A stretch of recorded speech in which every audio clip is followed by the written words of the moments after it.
The Nexus station floated in the void between three star systems, a massive diplomatic hub where dozens of alien species conducted their business in relative peace. Its gleaming metal corridors stretched for kilometers, housing embassies, trade centers, and residential quarters for diplomats from across the galaxy. The station had been humanity's greatest achievement in interstellar relations, built through careful negotiation and compromise with the Galactic Confederation. Commander Sarah Chen walked through the main promenade with her 8-year-old daughter Emma, their footsteps echoing softly on the polished floor. Sarah had been stationed here for 2 years as Earth's primary diplomatic liaison, and Emma had adapted remarkably well to life among the stars. The little girl pressed her face against the massive viewing ports, watching merchant ships dock and depart while chattering excitedly about the different alien vessels. "Mom, look at that one! It's shaped like a triangle!" Emma pointed at a Vorthon cruiser, its crystalline hull catching the light from the nearby star. Sarah smiled, adjusting her formal diplomatic uniform. Today marked an important milestone: the signing of the Terran Integration Accord, which would grant humanity full membership in the Galactic Confederation. After decades of being treated as junior partners, Earth would finally have an equal voice in galactic affairs. The promenade buzzed with activity as delegates from various species prepared for the ceremony. Tall, graceful Altarians glided past with their flowing robes, while stocky Krogan representatives stomped by in their heavy armor. The insectoid hive mind drones clicked and chittered in their strange harmonic language, and the gaseous ethereals floated in their containment suits like living clouds. Emma tugged on her mother's sleeve. "Can we get ice cream before the boring meeting?" "It's not boring, sweetie. This is history in the making," Sarah explained, though she couldn't help but smile at her daughter's priorities. "But yes, we have time for ice cream." They made their way to the food court, a circular area where vendors from different worlds offered their unique cuisines. The sweet smell of Altarian honey cakes mixed with the spicy aroma of Krogan battle rations and the metallic scent of Vorthon nutrient solutions. Emma ran ahead, her blonde pigtails bouncing as she headed for the human vendor who sold Earth treats to homesick diplomats.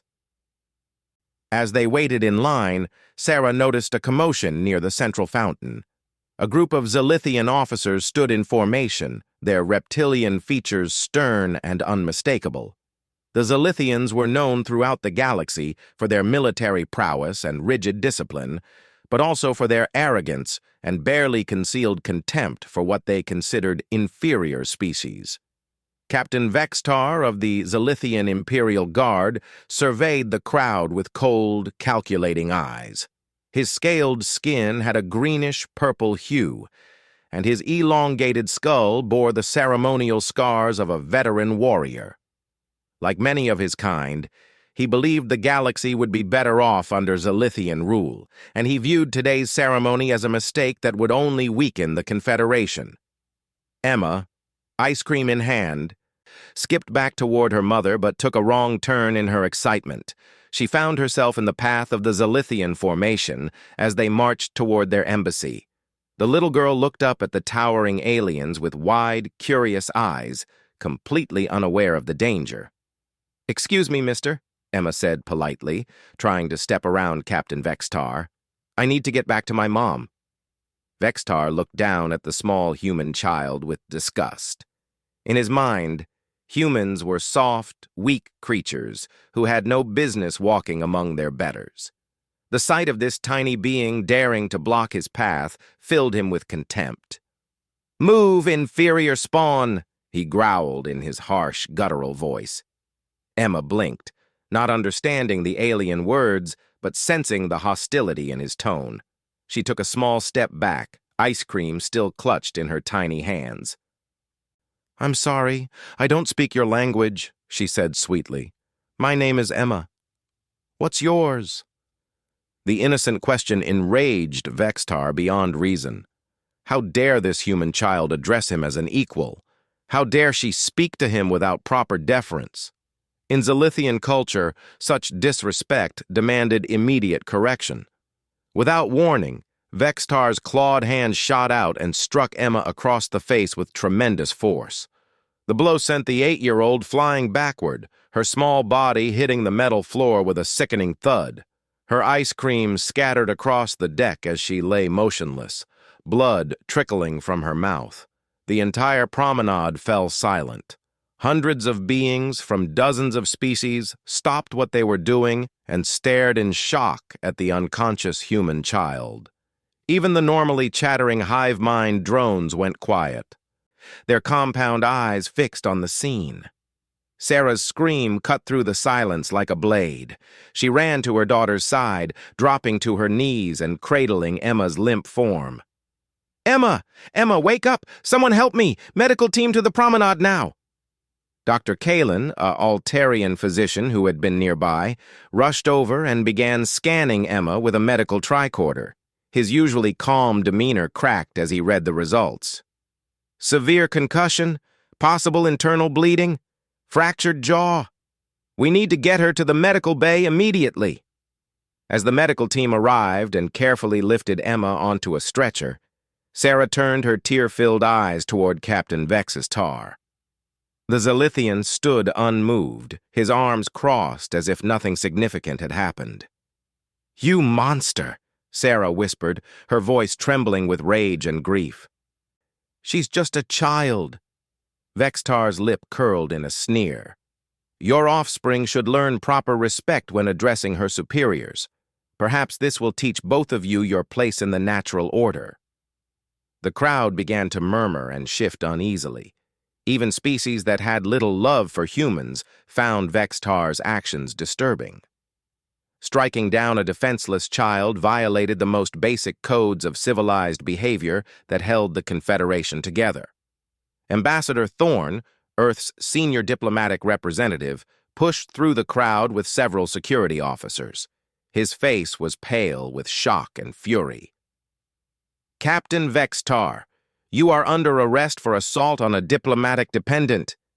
You will be detained pending a full investigation." "You dare threaten me?" Vextar laughed, a harsh sound like grinding metal. "I am an officer of the Zilithian Imperial Guard. Your pathetic human laws have no authority over me." The Zilithian soldiers moved to flank their captain, hands drifting toward their weapons. The station's security forces tensed, fingers hovering over their own sidearms. The peaceful, diplomatic gathering teetered on the edge of becoming a battlefield. "Stand down, all of you!" came a booming voice. General Korath of the Krogan Defense Corps stepped forward, his massive frame intimidating even to the Zilithians. "There will be no bloodshed on neutral ground." The tension stretched like a wire about to snap. Then Ambassador Thorne spoke, his voice carrying across the silent promenade with cold authority. "Captain Vextar, you have assaulted the child of a diplomatic officer on neutral territory. By the laws of the Galactic Confederation, you are subject to immediate detention and trial. If you resist, you will be declaring the Zilithian Empire in violation of treaty agreements that have kept the peace for over a century." For a moment, it seemed as though Vextar might order his soldiers to fight. His hand rested on the grip of his plasma pistol, and his eyes burned with barely contained rage. But even he understood the implications of starting a war over this incident. "This matter is not finished," he said finally, removing his hand from his weapon. "The Zilithian Empire will not forget this insult." As security officers moved to escort Vextar away, Sarah followed the medical team, carrying her unconscious daughter. Her mind reeled with shock and horror, but beneath those emotions, something else was growing. A cold, determined fury that would soon echo across the galaxy. Behind them, the delegates whispered among themselves in dozens of languages. Word of the incident was already spreading beyond the station, carried by subspace communications to every corner of known space. What none of them realized was that they had just witnessed the beginning of something that would change the balance of power in the galaxy forever. In the medical bay, Dr. Kalin worked frantically to stabilize Emma's condition while Sarah held her daughter's small hand. The signing ceremony was postponed indefinitely, but that seemed trivial now compared to the greater storm that was building. Captain Vexistar had made one critical error in his arrogant calculation. He had struck not just any human child, but the daughter of Earth's most connected and respected diplomat. More importantly, he had done so in full view of representatives from every major species in the Confederation. The Zilithians had always believed that humans were weak, suitable only for subordinate roles in their vision of galactic order. They were about to learn just how wrong they were. Earth had spent decades building careful alliances and proving their worth through diplomacy and cooperation. Now, those bonds of friendship and mutual respect would be tested in ways no one could have imagined. As Emma lay fighting for her life, humanity was about to show the galaxy exactly what happened when someone hurt their children. The peaceful diplomatic approach that had brought them so far was about to give way to something far more primal and terrifying. The age of human restraint was ending. What came next would shake the very foundations of the Galactic Confederation and prove once and for all that humanity's greatest strength had never been their technology or their numbers. It was their capacity for absolute, unwavering loyalty to their own. 48 hours after the attack on Emma Chen, the galaxy began to feel the first tremors of what would become known as the human response. The medical bay on Nexus Station had become the unofficial center of interstellar attention, with representatives from dozens of species keeping vigil while the little girl fought for her life. Dr. Kalin had managed to stabilize Emma's condition, but she remained unconscious. Her small form looked even tinier, surrounded by the advanced medical equipment that monitored her vital signs. Sarah hadn't left her daughter's side since the attack, surviving on stimulants and sheer determination. "Any change?" Ambassador Thorne asked softly as he entered the medical bay for his hourly check. Sarah shook her head, her eyes never leaving Emma's face. "Her brain activity is stable, but she hasn't woken up. Dr. Kalin says the next 24 hours will be critical." What Sarah didn't know was that her daughter's condition had become a rallying cry across human space. The moment news of the attack reached Earth, something unprecedented began to happen. The incident hadn't just outraged Earth's government. It had awakened something primal in every human colony, station, and ship scattered across 100 star systems. Admiral Marcus Webb stood in the command center of the Earth Defense Force headquarters, watching as reports flooded in from across human space. His weathered face showed no emotion, but his eyes burned with cold fury. Around him, his staff worked with grim efficiency, coordinating what was rapidly becoming the largest mobilization in human history. "Status report," Webb commanded. Commander Patricia Hayes stepped forward with a data tablet. "Sir, we have confirmation from all 7 fleet commands. The 2nd, 4th, and 7th fleets are already en route to the Nexus sector. The 1st and 3rd are completing emergency preparations and will depart within 6 hours. Colonial Defense Forces are activating reserves across all systems." "What about our allies?" Webb asked. Hayes consulted her tablet.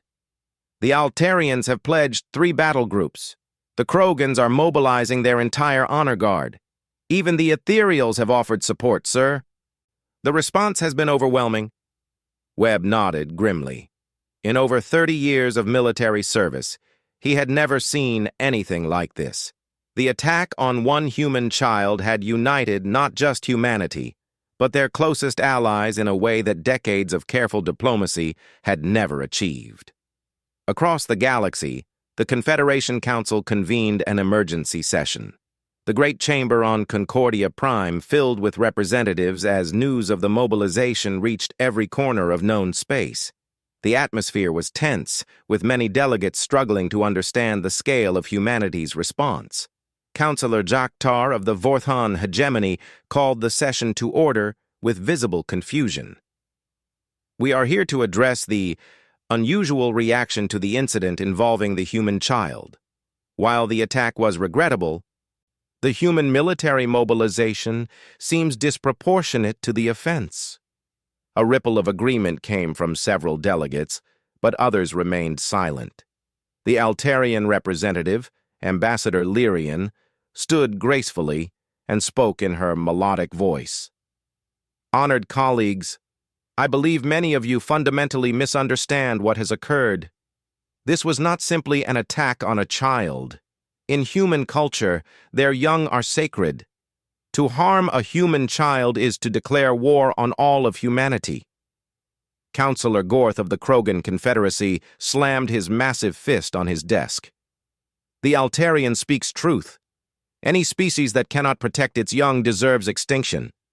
The humans show proper warrior spirit in their response."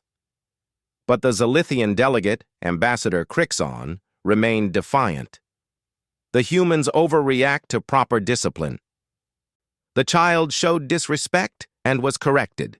If they cannot accept the natural order, perhaps they do not belong in civilized space." A dangerous silence fell over the chamber. Then Ambassador Lyrian spoke again, her usually gentle voice carrying an edge of steel. "Natural order? Let me explain something about human nature that you clearly do not understand. Humans are not naturally violent beings. They prefer peace, cooperation, and diplomacy. But when their children are threatened, they become something else entirely, something you should fear."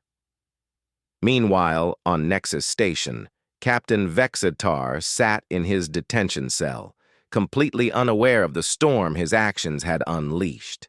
His Zilithian arrogance remained intact, convinced that his superiors would soon negotiate his release and punish the humans for their insolence.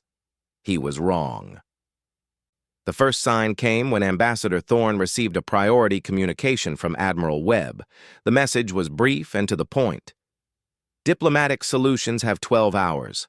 After that, military options become available." Thorne immediately requested an audience with the Zilithian ambassador, Kesavar, a seasoned diplomat who had served on Nexus Station for over a decade. Unlike Vexitar, Kesavar understood the delicate balance that kept the Confederation stable. "Ambassador," Thorne began as they met in the neutral conference room, "I'm going to be direct. Your officer assaulted a child. The human response is building beyond anything you can imagine.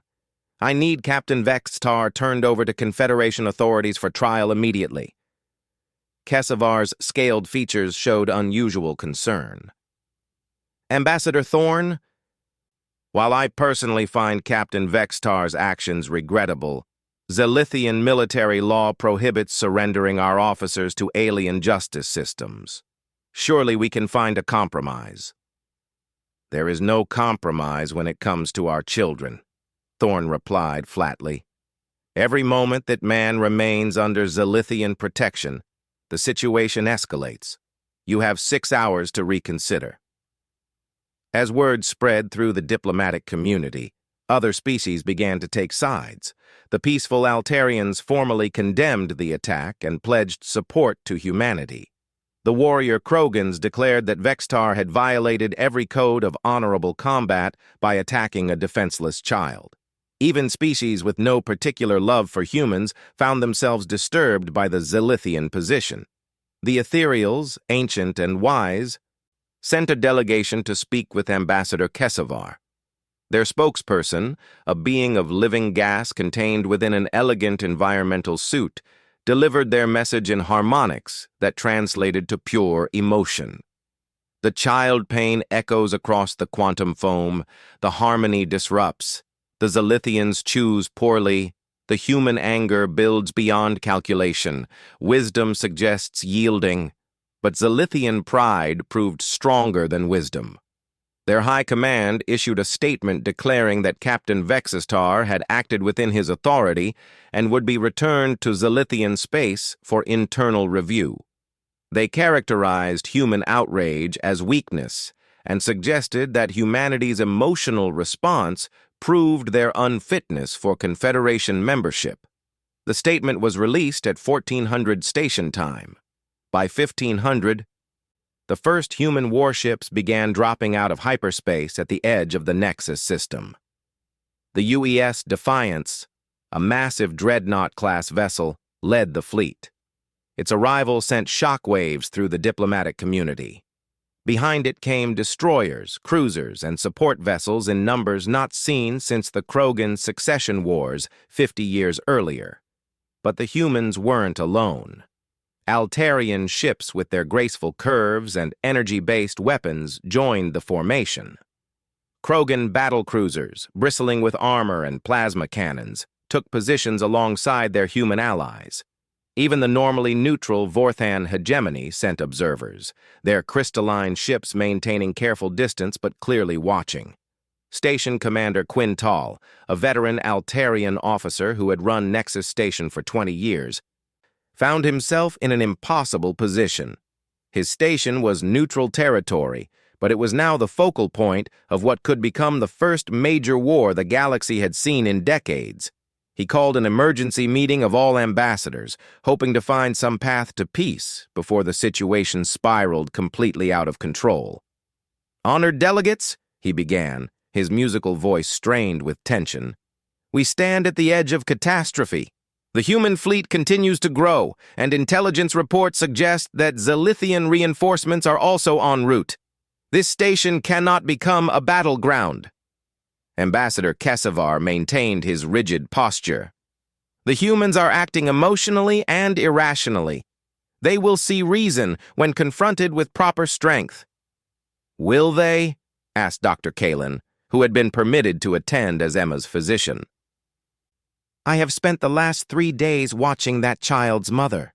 She has not slept, barely eaten, and refuses to leave her daughter's side. You think that woman will be deterred by threats?"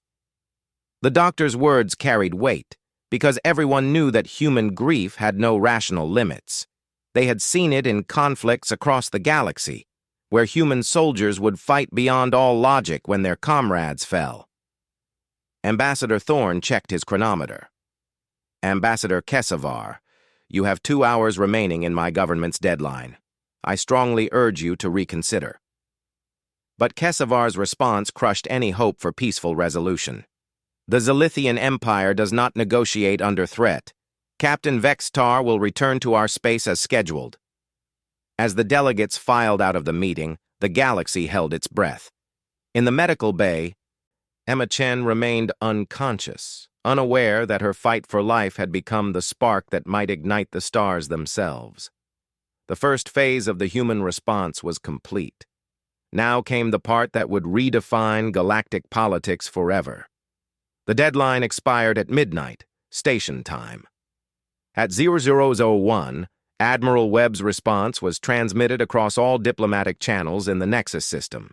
The message was simple, direct, and terrifying in its clarity.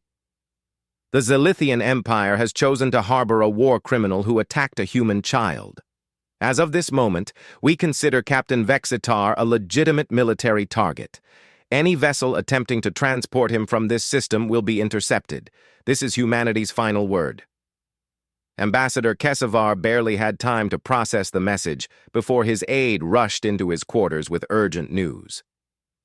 "Sir, long-range sensors are detecting massive hyperspace distortions.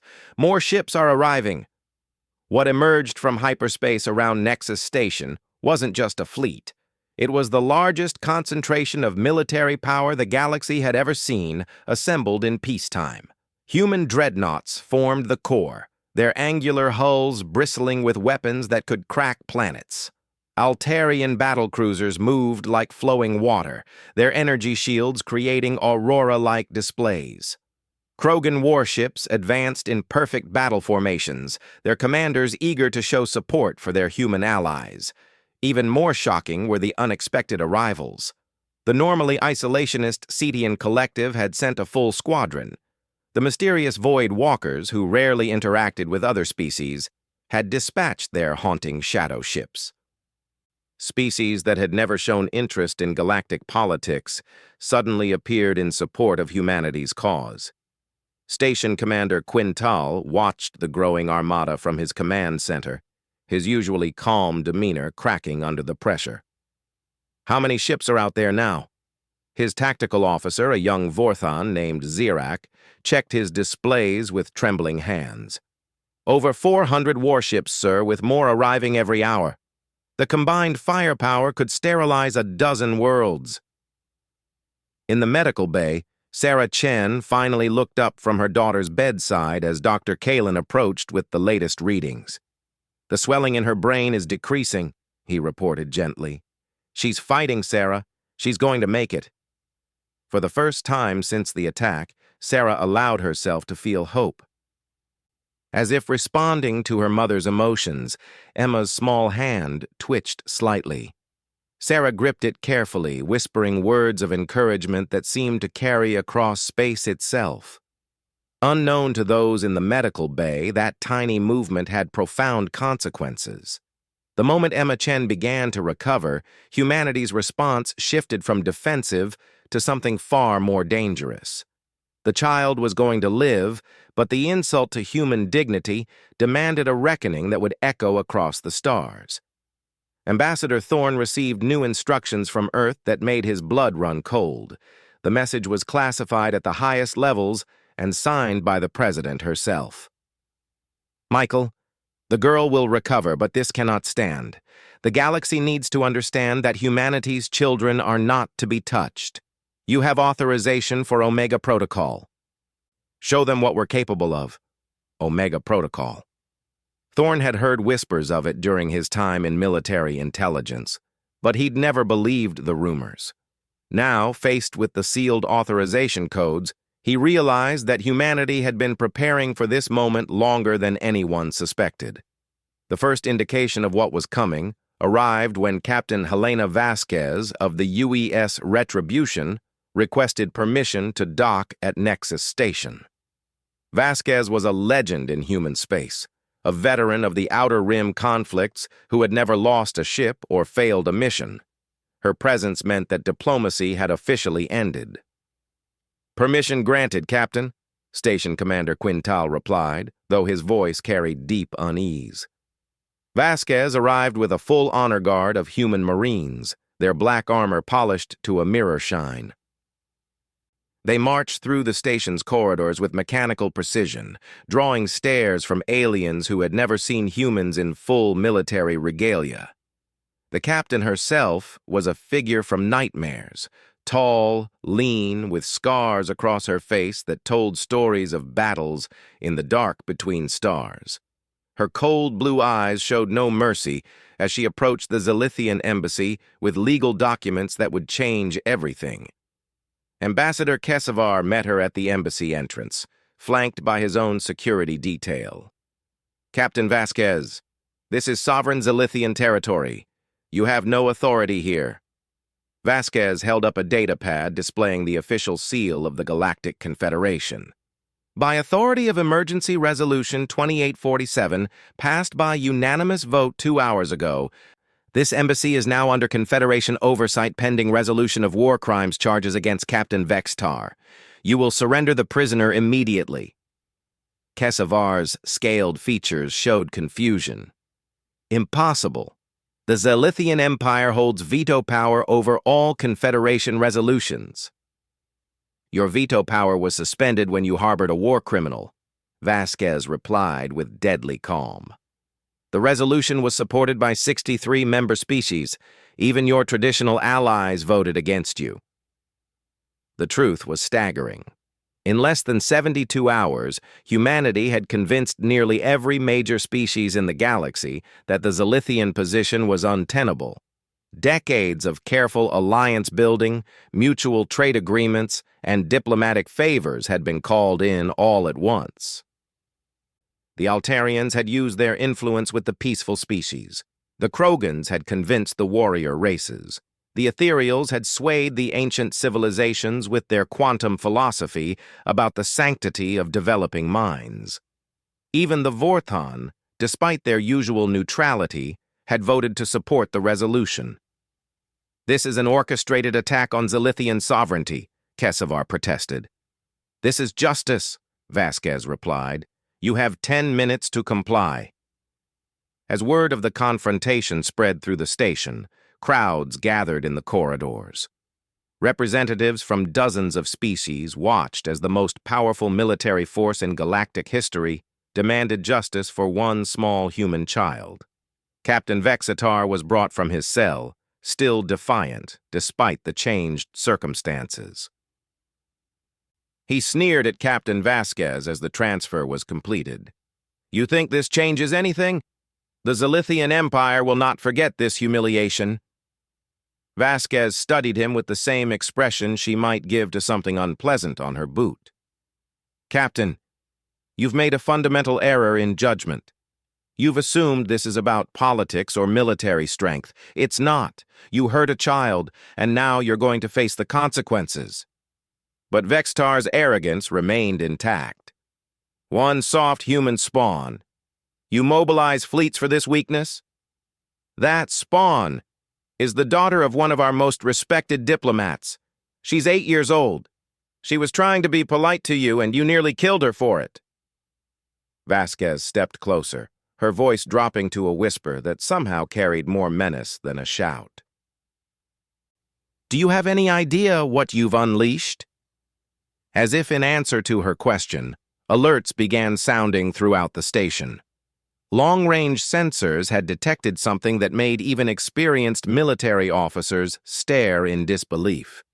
The Zilithian Empire had dispatched their grand fleet to retrieve Vextar and restore their honor. Nearly 1,000 warships were approaching the Nexus system, led by the massive fortress ship Pride of Zilithos. It was the largest military force the Zilithians had assembled since their conquest wars centuries earlier. Station Commander Quintal opened emergency channels to both fleets. "All vessels, this is Nexus Station Control. You are approaching a neutral diplomatic facility. Any hostile action will be considered an act of war against the Confederation itself." The response from the Zilithian fleet was swift and brutal. "Nexus Station, this is Grand Admiral Thector. You harbor criminals and conspirators against the Zilithian Empire. Surrender Captain Vextar and all human personnel immediately, or face the consequences." The demand sent shock waves through the galactic community. The Zilithians weren't just demanding their officer back. They were challenging the entire concept of Confederation law. It was a line that couldn't be uncrossed. Admiral Webb's response came immediately. "Grand Admiral, you are in violation of Confederation space law. Withdraw immediately or face defensive action." "Defensive?" Thector's laughter crackled over the communications channel.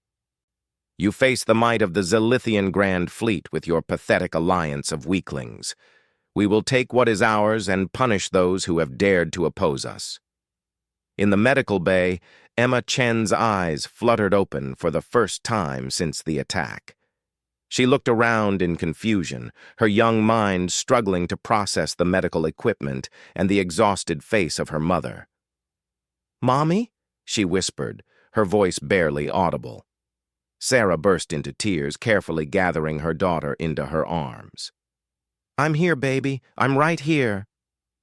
Dr. Kalin performed a quick medical scan and smiled for the first time in days. "She's going to be fine, Sarah. Full recovery is expected." The news of Emma's awakening spread through human command channels like wildfire, but instead of reducing tensions, it had the opposite effect. The child would live, but the injury to human dignity remained. Now it was time for the galaxy to understand what happened when someone threatened humanity's future. Captain Vasquez received new orders through her encrypted communications. What she read made her smile for the first time since arriving at the station. "It's time," she told her communications officer. "Send the message to all human vessels. Authorization, Omega 77 Alpha." Across the human fleet, weapons systems that had remained hidden suddenly came online. Shielding fell away from experimental railgun systems. Stealth destroyers decloaked around the Zilithian fleet's flanks. And from the cargo bays of seemingly ordinary support ships, something emerged that made the Zilithian Grand Admiral's confidence evaporate. Humanity had been building in secret for decades. The ships they showed the galaxy were impressive, but they were just the visible portion of Earth's military capability. The real weapons had been hidden, waiting for the moment when they would be needed. The Zilithian Grand Fleet suddenly found themselves facing technology they didn't understand, weapons they couldn't counter, and tactical capabilities that defied their understanding of human limitations. Grand Admiral Thector watched his tactical displays with growing horror as his numerical advantage became meaningless. "Impossible," he whispered. "Intelligence reported that humans possess only second-tier technology." His tactical officer's voice shook as he reported. "Sir, we're detecting energy signatures beyond our classification systems. Their weapons are reading as completely unknown technology types." The truth was that humanity had learned the most important lesson of interstellar politics. Never show your full strength until you absolutely have to. While the galaxy saw them as peaceful diplomats and traders, humans had been preparing for the day when someone would push them too far. Ambassador Thorne opened a channel to both fleets, his voice carrying the full authority of Earth's government. "This is Ambassador Michael Thorne, speaking for the United Earth Government and the Human Colonial Alliance. Captain Vextar attacked a human child on neutral ground. He will face justice under Confederation law. Any attempt to prevent this will be considered an act of war against humanity and all our allies." "Grand Admiral Thector, you have one chance to withdraw your fleet and accept Confederation authority. If you choose to fight, you will discover why humans have survived every challenge the galaxy has thrown at us. We don't start wars, but we finish them." The silence that followed stretched for long minutes. The Zilithian Grand Admiral stared at his tactical displays, watching human ships that shouldn't exist maneuvering with capabilities that defied physics as he understood them. Finally, his communications officer spoke softly. "Sir, the human ambassador is requesting your response." Thector looked around his bridge at officers who had never known defeat, seeing doubt in their eyes for the first time. He thought of Captain Vextar and the child he had struck. He thought of the human fleets that had appeared from nowhere. And he thought of the consequences of starting a war his empire might not be able to win. "Signal the fleet," he said quietly. "We withdraw to the system perimeter. The Confederation will have its trial." As the Zilithian Grand Fleet began its retreat, cheers erupted across Nexus Station.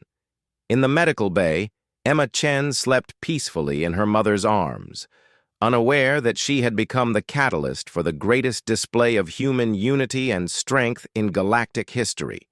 The Confederation would remember this day not as the moment when war almost began, but as the day they learned what happened when someone threatened a human child. The galaxy had gained a new respect for Earth's hidden strength, and an understanding that humanity's greatest weapon had never been their technology. It was their absolute refusal to abandon their own.